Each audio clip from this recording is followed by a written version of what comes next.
नमस्कार। आज हम लोग बात करेंगे कवि मतीराम की काव्यगत विशेषताओं पर, जो कि परीक्षा में बहुत ही पूछा जाने वाला एक महत्वपूर्ण प्रश्न है। सबसे पहले हम देखते हैं उनकी रस योजना। रीतिकालीन कवि हैं ये, तो रस की प्रधानता तो होगी ही, परंतु वे घोर श्रृंगार से बचे हैं और समाज के दायरे में रहकर परंपरा का पालन करा है। उन्होंने अपने श्रृंगार में भक्ति को भी शामिल किया है। उन्होंने नीति का भी इस्तेमाल किया है, अर्थात मतीराम की रस योजना में भक्ति, रीति और नीति तीनों समान रूप से दिखाई देती है। उन्होंने तीनों भावों का अपने रस योजना में प्रयोग किया है।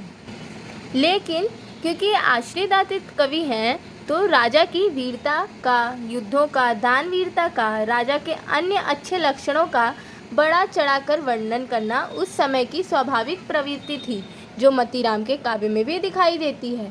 क्योंकि रीतिकाल में जितने भी कवि हुए हैं वो अधिकतर आश्रयदाता कवि थे, क्योंकि अपनी रोजी रोटी कमाने के लिए, यश प्राप्त करने के लिए जो कवि थे, जो साहित्यकार थे, वो आश्रयदाताओं की शरण में जाते थे। तो मतीराम ने भी वही परंपरा दिखती है।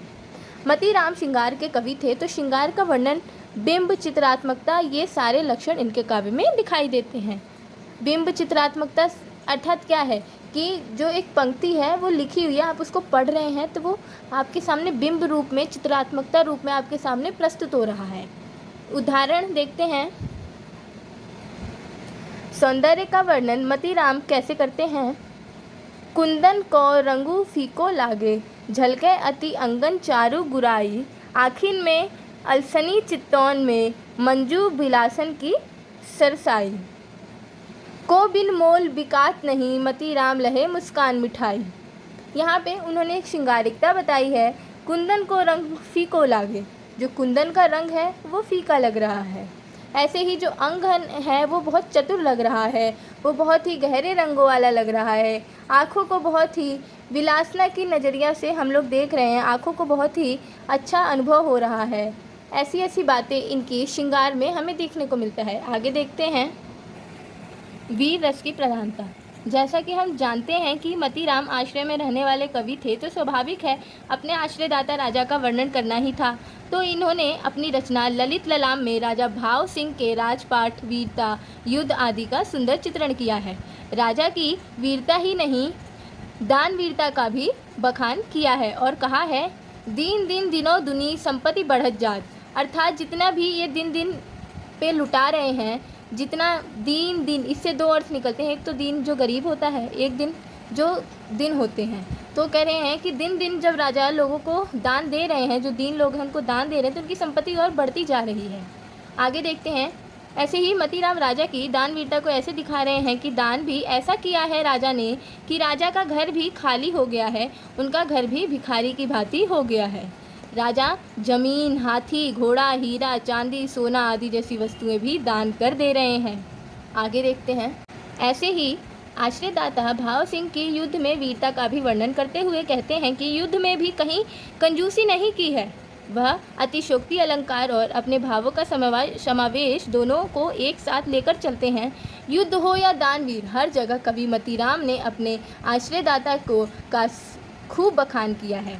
अर्थात हम देखते हैं कि जितने आश्रयदाता कवि हैं वो अपने राजा का जो युद्ध वर्णन होता है वो बहुत ही विस्तृत रूप से करते हैं और बहुत ही तेजस्वी राजा को अपने रचना में दिखाते हैं कि उनके अंदर युद्ध की वीरता इतनी प्रबल है कि उन्होंने दुश्मनों को एक बार में ही हरा दिया। तो यहाँ पे मतीराम ने आश्रयदाता भाव सिंह का युद्ध में वीरता का तो वर्णन किया ही किया है, साथ में उन्होंने दान वीरता का भी हर जगह वर्णन किया है। आगे देखते हैं। भक्ति भाव की प्रधानता।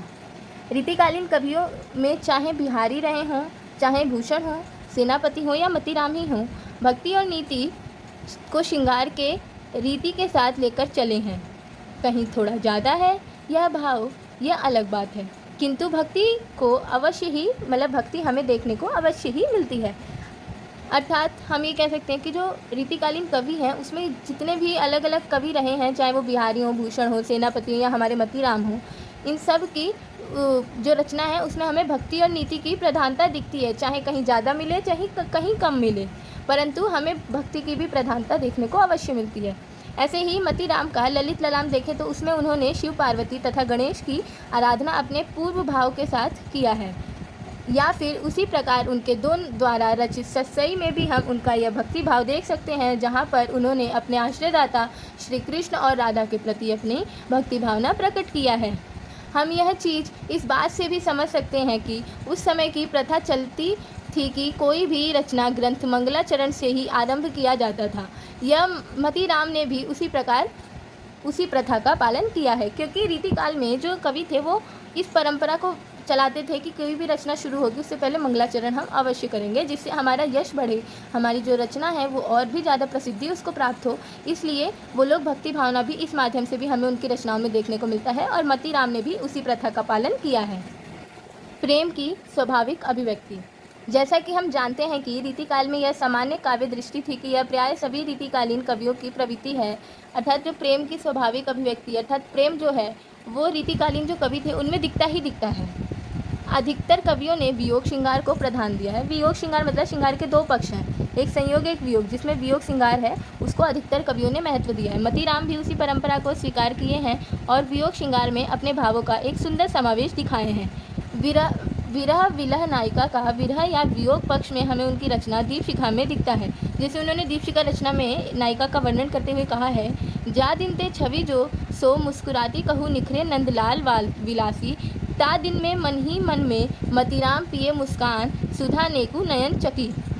इस दोहे के माध्यम से हम समझ सकते हैं कि मतीराम ने जो विरह विलह की नायिका है उसके विरह का जो वियोग पक्ष है उसका कैसे वर्णन अपने दीपशिखा नामक रचना में किया है। आगे हम देखते हैं प्रकृति वर्णन। प्रेम के आलंबन और उद्दीपन के रूप में सदैव प्रकृति प्रमुखता से सामने आई है। प्रकृति ही वह तत्व है जो प्रेम के उद्दीपन का काम भी करती है, आलंबन का काम भी करती है। मतीराम के काव्य में भी प्रकृति की बहुत सुंदर वर्णन और दृश्य देखने को मिलता है, जिसमें सभी ऋतुओं का वर्णन भी इनके काव्य में देखने को मिलता है। बिहारी के बाद राम का ही 12 मासा का जो वर्णन है वो बहुत अच्छा माना जाता है। अर्थात जब आप इनका ललित ललाम पढ़ेंगे तो उन्होंने जो बूंदी नगर है उसमें उसका जो वर्णन किया है तो बताया है कि वहाँ का जो प्राकृतिक वर्णन है वो कितना मनोहर है। वहाँ के जो पेड़ हैं, जो फूल हैं, जो वहाँ की गलियाँ हैं वो हमेशा सुगंधित रहती हैं। पेड़ फूल पे 12 महीने फल फूल की वृद्धि रहती है। ऐसे बूंदी नगर में कौन आकर वास नहीं करेगा। वो कहते हैं कि जो कलयुग का सतयुग है वो आकर यहीं बूंदी नगर में वास करता है। तो हम इनसे इस माध्यम से इनका प्राकृतिक वर्णन भी देख सकते हैं। तो आज के लिए धन्यवाद। मैंने आपको इनके जितने पॉइंट बताए उतना भी आप अगर विस्तार पूर्वक अपने परीक्षा में लिख कर आएंगे तो आपको बहुत अच्छे नंबर मिलेंगे। और अगर मेरा ये वीडियो आपके लिए थोड़ा सा भी लाभदायक रहा हो तो कृपया चैनल को सब्सक्राइब करें और मेरी वीडियो को लाइक करें। धन्यवाद।